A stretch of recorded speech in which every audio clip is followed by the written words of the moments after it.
has provoked in all of us deeply powerful emotions and shaken our most fundamental confidence in many ways. As we, the Executive Committee, the Division I Board, and I, have examined and discussed this case, we've kept foremost in our thoughts the tragic damage that has been done to the victims and their families. No matter what we do here today, there is no action we can take that will remove their pain and anguish. But what we can do is impose sanctions that both reflect the magnitude of these terrible acts and that also ensure that Penn State will rebuild an athletic culture that went horribly awry. Our goal is not to be just punitive, but to make sure the university establishes an athletic culture and daily mindset in which football will never again be placed ahead of educating, nurturing, and protecting young people. More than 100 years ago, the NCAA was created to assure that sports are fully integrated into our colleges and universities, and that the athletic programs wholly embrace the values of higher education.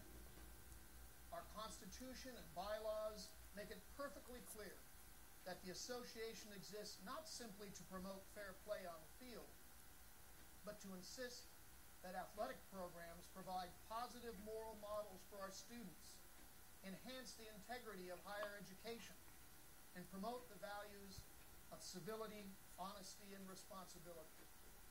The sanctions we are imposing are based upon these most fundamental principles of the NCAA.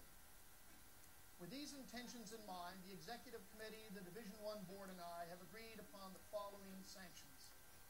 First, the NCAA is imposing a fine of $60 million on the university, with the funds to be used to establish an endowment to support programs around the nation that serve the victims of child sexual abuse and seek to prevent such abuse from happening. This amount is the equivalent of 1 year's gross revenue of the football team. Second, Penn State football will be banned from bowl games and any other postseason play for 4 years.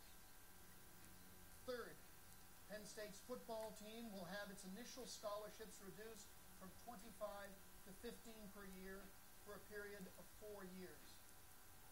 In order to minimize the negative impact on student athletes, the NCAA will allow any entering or returning football student athletes to transfer and immediately compete at the transfer university, provided he is otherwise eligible.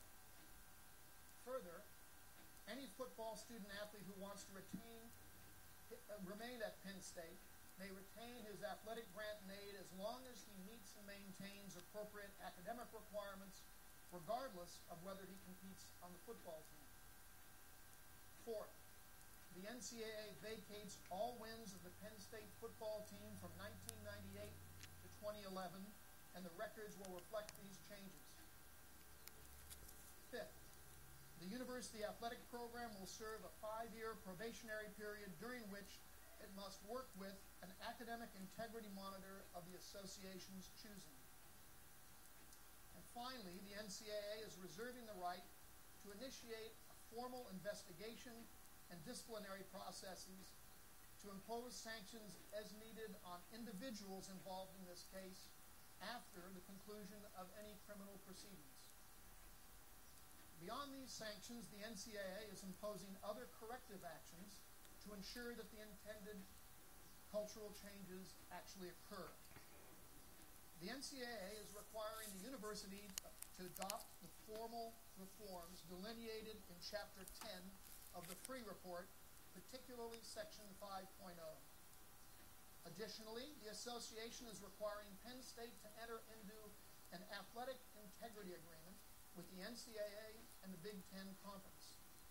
This agreement will require the establishment of a chief compliance officer position, a compliance council, and an array of control mechanisms that are intended to ensure the athletic culture will be fully integrated into the broader university.